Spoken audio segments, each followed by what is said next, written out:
Qu'est-ce qu'il réceptionne? Inerte, assommé de sédatifs, il est un peu plus de 10 heures quand cet homme de 52 ans entame sa descente vertigineuse de près de 42 mètres de haut. Il aura fallu plus de 14 heures aux services de police, aux pompiers et aux équipes médicales pour le déloger de cette grue par la ruse. Un médecin lui a donné, par l'intermédiaire d'une boisson, un médicament qui lui permet de s'endormir. Et effectivement, nous avons constaté, nous, par la suite, qu'il s'était assoupi. Une fois là-haut, les sapeurs-pompiers, d'abord, il a été maîtrisé par les forces de police et après pris en charge par les sapeurs-pompiers pour pouvoir le faire descendre, une fois qu'il a été maîtrisé. Un ultime recours, après l'échec des négociations, les services de police, les pompiers, le personnel médical, ils se sont tous relayés pour tenter d'instaurer un contact. Joseph, tu m'entends?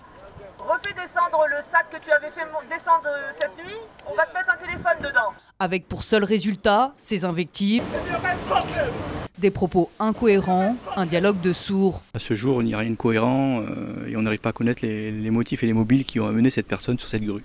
Cette absence de revendication, c'est ce qui laisserait penser que cet homme de 52 ans souffrirait de troubles mentaux.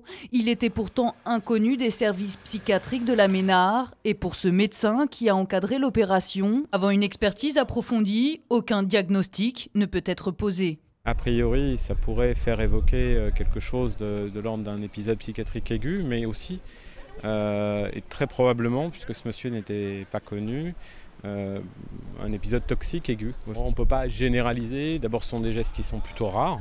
Ça demande d'être cohérent dans sa tête pour grimper, là il y avait 42 mètres, et de rester bien concentré. Une évaluation qui sera réalisée à terre cette fois. L'homme a en effet été pris en charge par l'unité psychiatrique du CHU de la Ménard.